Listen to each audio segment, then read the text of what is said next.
faz tempo, né, que eu não gravo, e hoje eu decidi gravar. E como eu tô lendo 1 Coríntios, acabei Romanos, comecei 1 Coríntios, eu fui bastante ministrada nos primeiros capítulos, capítulo 1, 2, 3, e eu senti muita vontade de compartilhar aquilo que eu fui ministrada. E a primeira coisa que eu fui ministrada foi nas qualidades da igreja de Corinto. Corinto era uma igreja totalmente carnal.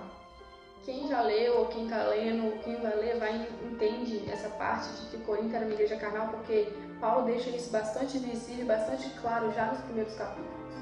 Porque Paulo fala que havia muitas discussões, contendas, ciúmes, divisões, que essas divisões vão ser faladas mais no capítulo 2 e no capítulo 3. E Paulo ele deixa bem claro essa qualidade da igreja de Corinto, que era a igreja mais carnal, provavelmente, a igreja de Paulo mais carnal que havia. E o interessante é que o que me ministrou também, que é muito interessante, que foi no capítulo 1, versículo 4 ao 9, onde Paulo ele fala que, por mais que a igreja de Corinto seja uma igreja carnal, que não seja uma igreja espiritual, ou seja, não age pelo Espírito, não faz as coisas pelo Espírito, não segue o Espírito, porque ser espiritual é isso. Paulo ele fala que a igreja de Corinto, por mais que não tenha essas qualidades espirituais, eles possuíam todo o conhecimento e todos os dons.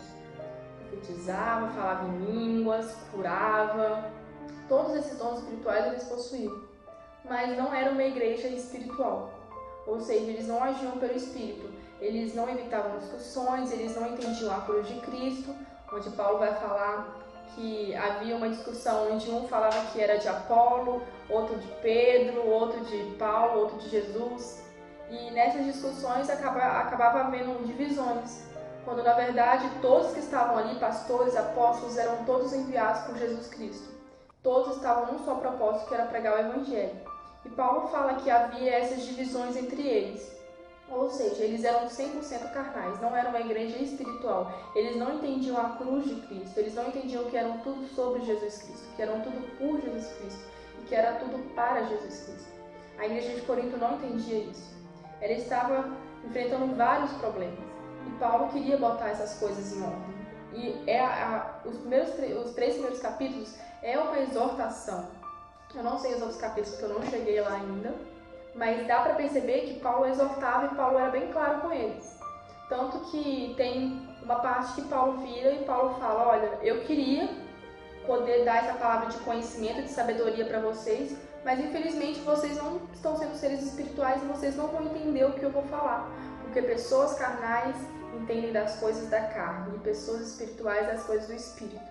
E como que eu vou pregar uma palavra de sabedoria, como que eu vou pregar uma palavra de conhecimento, uma coisa mais madura, um alimento mais sólido, sendo que vocês ainda são bebês na fé? Então não tem como eu passar uma mensagem para vocês de mais conhecimento se vocês não vão me entender, se vocês estão sendo uma igreja carnal, vocês só vão entender das coisas da carne, vocês ainda são bebê na fé.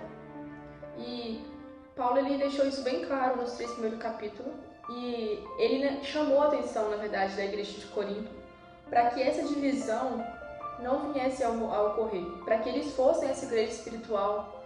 Igual eu estava lendo o livro de Romanos e é bem nítido que Paulo era apaixonado pela igreja de Roma. Apaixonado. Ele falava da fé deles para o mundo inteiro, ele falava da igreja de Roma para todas as pessoas, porque a fé das pessoas da igreja de Roma chamava a atenção de Paulo, porque eles realmente conheciam a fé, eles realmente viviam a fé. Diferente da igreja de Corinto, que era uma igreja carnal e que não era uma igreja espiritual.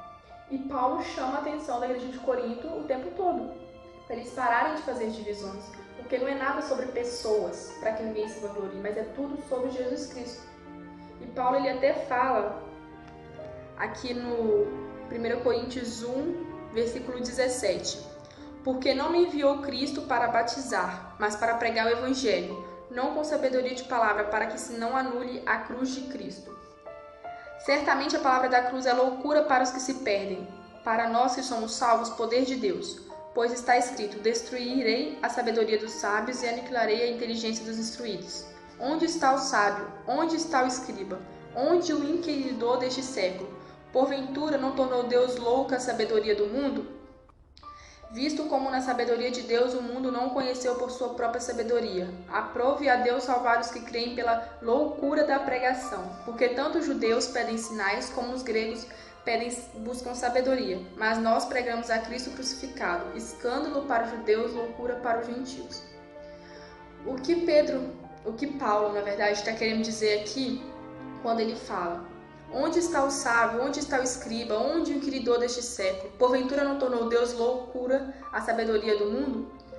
Paulo estava querendo dizer que a sabedoria dessas pessoas não importava, porque o que Jesus queria mesmo é que a cruz fosse pregada, e não aquelas palavras difíceis, aqueles conhecimentos filosóficos, que na capital de Corinto havia muito esses conhecimentos filosóficos, igrejas de filosofia, só perdia para Atenas, mas era uma das segundas capitais que mais havia essas igrejas filosóficas. E o que ele está querendo aqui é dizer: cadê essas pessoas? Cadê os doutores da lei?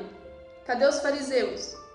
Cadê? Perto de Jesus Cristo, perto da sabedoria de Jesus Cristo, todas essas sabedorias são aniquiladas, para que ninguém se vanglorie. Não era porque Jesus Cristo não queria que você conhecesse, mas é para que você entendesse que é tudo sobre Ele, que não é nada sobre você, nada sobre o seu conhecimento. Porque o verdadeiro conhecimento, a verdadeira espiritualidade vem de Deus. É dom de Deus, vem lá do céu. Então não é nada sobre você. E quando ele fala, porque tanto os judeus pedem sinais, como os gregos buscam sabedoria. O que ele estava querendo dizer, grego, inclui a capital a cidade de Atenas, que era uma cidade onde possuía várias cidades escolas filosóficas, escolas de filosofia. O que ele estava querendo dizer é: os gregos buscam conhecimento, sabedoria demais e acabam perdendo a essência da cruz, e os judeus pedem sinais, ou seja, incrédulos. Porque muitas vezes, quando nós queremos 1001 sinais, nós estamos sendo incrédulos. Porque se nós sabemos que o Espírito Santo de Deus está na gente, a gente não precisa ficar pedindo sinal 24 horas por dia, porque a gente sabe que Ele está aqui e que Ele vai fazer no tempo dele, e que a gente vai ter as experiências com Ele no tempo dele. A partir do momento que a gente estiver preparado, que a gente estiver buscando, que a gente estiver fazendo por onde.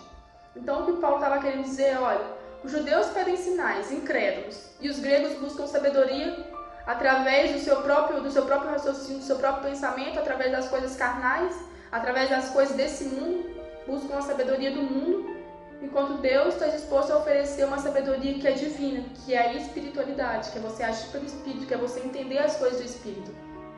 E Deus não conseguia se revelar para eles exatamente por causa disso, porque eles não eram pessoas espirituais.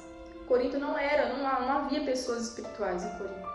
Tanto que ele vai falar no capítulo 2, no versículo 10: meu Deus nos revelou pelo Espírito, porque o Espírito a todas as coisas prescruta, que quer dizer examina, até mesmo as profundezas de Deus, porque qual dos homens sabe as coisas do homem, senão o seu próprio Espírito que nele está?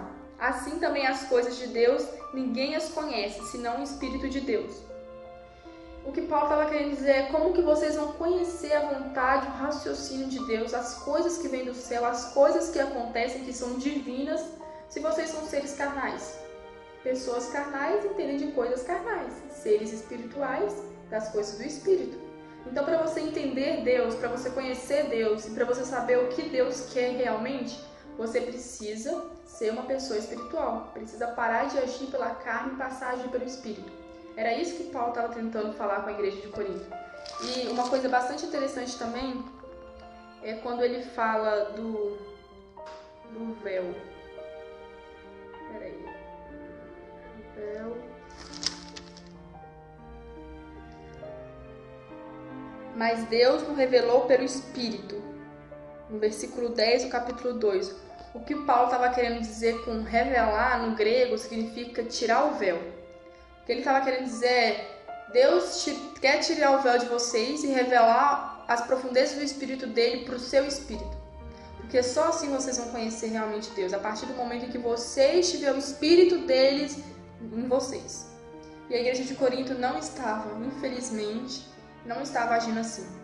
E Paulo, ele queria consertar essa igreja, porque era uma das igrejas mais difíceis que ele tinha para lidar. Era uma das igrejas mais complicadas. E Paulo, ele quis consertar essa igreja. E por isso que ele exortou. E eu tenho certeza que assim também a gente pode refletir nas coisas que eu falei, porque chama atenção também para a nossa igreja de hoje. Vários pontos, por exemplo, o que é ser espiritual, às vezes as pessoas confundem o que é ser espiritual, até mesmo eu confundo. Eu estava conversando com um colega meu esses dias e eu falei para ele o quanto Deus estava abrindo os meus olhos lendo Coríntios sobre o que é ser espiritual, porque a gente tem uma outra visão de ser espiritual. A igreja de Corinto, ela possuía todos os dons e não era uma igreja espiritual. Então, que a gente possa refletir nessa palavra, que a gente possa entender que é tudo sobre Jesus, que devemos parar de supervalorizar homens, de idolatrar homens, de idolatrar pessoas, porque todos estão aqui com o mesmo propósito, que é pregar o evangelho de Cristo, que é pregar a cruz do Calvário. Assim como Paulo também foi enviado para isso, ele enfatiza isso, e que nós possamos entender que, assim como a igreja de Corinto precisava de correção, a nossa igreja também precisa. A nossa igreja também precisa de correção, a nossa igreja também precisa que o véu seja rasgado diante dos nossos olhos. Então, que vocês possam ter sido ministrados, que vocês possam refletir nessa palavra um pouquinho, assim como eu ainda estou refletindo, porque mexeu muito comigo. E que Deus possa levar vocês ao pleno conhecimento divino e que vocês possam se tornar seres espirituais que agem pelo Espírito e que possam entender que nesses 3 primeiros capítulos a gente precisa refletir bastante e colocar para os dias de hoje. Em nome de Jesus, que vocês sejam abençoados e ministrados e que Deus faça muito através de vocês, assim como Ele fez da vida do apóstolo Paulo. Um beijo no coração.